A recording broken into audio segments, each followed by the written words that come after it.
All right, it is time to talk about everyone's favorite thing, receipts.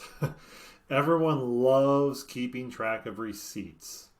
You can definitely sense the sarcasm there. Literally no one likes holding on to receipts, but the IRS likes it, so it is something that we have to think about. Now, to kind of give you some general guidelines as far as what you should and shouldn't keep as far as your receipts. That's what we're going to go over here today. The IRS requires you to potentially keep receipts for up to 3 years for all of your purchases. What this means is that if you were to get audited, they likely would look at your bank statements, your credit card statements, and then possibly ask for some sort of proof of each individual item that was purchased on each of those receipts. So that's partially what you need to kind of think about. If you were to get audited and you got asked that question, how would you get the information? And so if you kind of like think through the various things you typically buy within your business, you have cost of goods sold, you have software subscription services, you've got supplies, you've got UPS, FedEx, you've got Amazon, you have all these various things. And so you just have to think through what sort of proof you would be able to show that these legitimately are business expenses. So like for example, let's say you walk into a Walmart and you buy some boxes to ship your stuff out. More than likely, it will show up as a Walmart transaction on your credit card statement, but there'll be no breakdown showing you bought boxes. There's really no proof that you actually bought boxes at Walmart that day, especially because it's Walmart.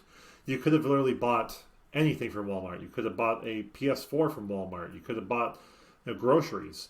IRS really has no clue when they see Walmart on the receipt. So in that case, you likely would need some sort of proof showing that you legitimately bought boxes for your business.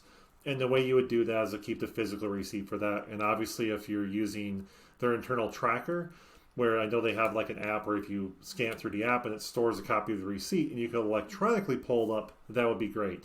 If you need to keep track of the physical receipts, you have a couple options. One, throw them in a shoebox or throw them in folders or keep it in some sort of methodology where you physically could find it if you needed to. That's option one. Option two is to utilize some sort of piece of software to keep track of it. And I've put together a few different solutions that can work for this. I'm not recommending any of these in particular. These are all ones that either have been used by clients in the past or I've used personally in the past. And so I'm okay with recommending all of these as far as like things that people have used. I can't tell you which one's better than the others, and I can't 100% vouch for any of these either. Like for example, one of these tools, it's been probably 4 or 5 years since I personally used it. So I would definitely say that that's not one that I can tell you how great they're doing today, but they were good when we were using it. So the recommendations I kind of have for some of these different tools would be HubDoc is one of them. So this is one where you would scan them in and upload them and then forward invoices from your inbox, convert it into usable data, and you're good to go.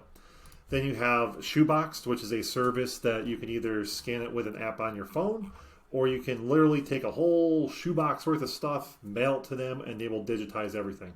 That's actually a service I used years ago because I was not good at keeping track of scanning the stuff in. So we literally would just bundle all up into their little magic envelope that they show right here. It would show up there, they would scan everything in, and then they would put it into software where you can get all that information if you needed it. Pretty cool piece of tool there. Then QuickBooks, if you're utilizing QuickBooks for your bookkeeping, you can also utilize QuickBooks for your for scanning everything as well. Again, it's just using an app that's on your phone and it scans it right into QuickBooks. That's another one. And the last one is Expensify. This is another one I've heard some people utilize as well. So that's another tool that can do these various things. Now, the key thing to keep in mind here is that if you can think of other methodology or other ways to find the information without having to scan a physical copy or something like that, that's the way you should kind of think about this. So like for example, if you're an online arbitrage seller and you have all your cost of goods sold and they're bought on Walmart or all these various websites, that sort of thing, if you have some sort of tracker showing you where you bought everything and you have the order numbers, all of that good stuff, you have the ability to log into their website if you need to. You likely got email confirmations into your email account for all of these transactions as well. That, in my mind, is pretty good proof that you would be able to show to the IRS that you legitimately bought those items. And then you would have proof within Amazon showing that you did ship them into Amazon if you're using Amazon. And you'd also have proof that you sold these items as well. So there's this whole kind of chain you can show a cost of goods sold, especially if you're using online arbitrage. If you're doing retail arbitrage, I would strongly recommend doing these scans regardless. Most of the reason why on this is also for inauthenticity claims, because you typically would get these also from Amazon as well, and they will also ask for copies of receipts. And if you don't have them, that's a problem. So it's almost two layers for those. Is you would need it for Amazon, and you also need it for the IRS. So I would strongly recommend those. Now for other stuff, let's say you have a software service. More than likely, again, email confirmation, you're going to get an invoice. It'd be pretty easy to be able to prove, yep, here's what I did. Not to mention for some of these specialized services, it's a lot easier to tell if they are actually business expenses. Like for example, if you're buying Inventory Lab or Keepa, those are very specialized software tools where you'd be able to specifically show, look, this is a software I use within my business. Here's my login. Here's, show where we're using it. That sort of thing. Very, very simple to be able to prove to the IRS that these are legitimate business expenses. It's mostly a stuff that's kind of borderline that you would have no other proof otherwise. And that's kind of what I'm referring to here with utilizing the copies of receipts and utilizing one of these software tools, or just making sure everything is in your email platform if you're able to pull them up through that method. Other than that, that's basically about it. It's pretty simple. It's just a matter of picturing in your mind.